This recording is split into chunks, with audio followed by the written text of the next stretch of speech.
السلام علیکم ورحمۃ اللہ وبرکاتہ۔ حج پروگرام میں آپ کی پروڈیوسر زیب النساء حاضر ہے۔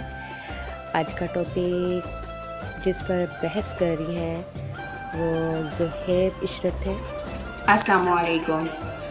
آج مجھے جس موضوع پر بات کرنے کا موقع ملا ہے وہ ہے حج کا آخری خطبہ اور مسلمانوں کے لیے نصیحت۔ حضرت محمد صلی اللہ علیہ وآلہ وسلم نے یہ 9 ذی الحج 10 ہجری کو میدان عرفات میں دیا۔ اللہ تعالیٰ کی حمد و ثنا بیان کرنے کے بعد آپ صلی اللہ علیہ وآلہ وسلم نے فرمایا، اے لوگوں میری بات غور سے سنو، کیونکہ میں ایسا نہیں سمجھتا کہ اس سال کے بعد میں تم سے اس مقام پر ملاقات کر سکوں گا۔ اے لوگوں جیسے تم اس مہینے، اس دن اور اس شہر کو مقدس جانتے ہو، اسی طرح ہر مسلمان کی جان و مال کو ایک مقدس امانت سمجھو۔ امانتیں ان کے جائز مالکان کو واپس کرو۔ یاد رکھو تم یقیناً اپنے رب سے ملنے والے ہو اور وہ یقیناً تمہارے اعمال کا حساب لے گا۔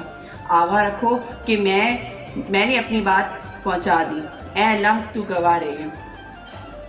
اے لوگوں حرام مہینوں کا عدل بدل کرنا کفار کا طرز عمل ہے اور اس کے ذریعے کفار اور زیادہ گمراہی میں پڑتے ہیں۔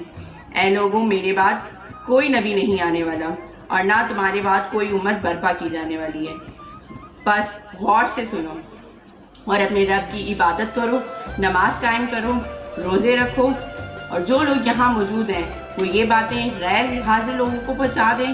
ممکن ہے کہ بعض سائمین کے مقابلے میں بعض غیر حاضر لوگ ان باتوں کو زیادہ اچھی طریقے سے یاد رکھیں گے اور اس کی حفاظت کریں گے۔ شکریہ۔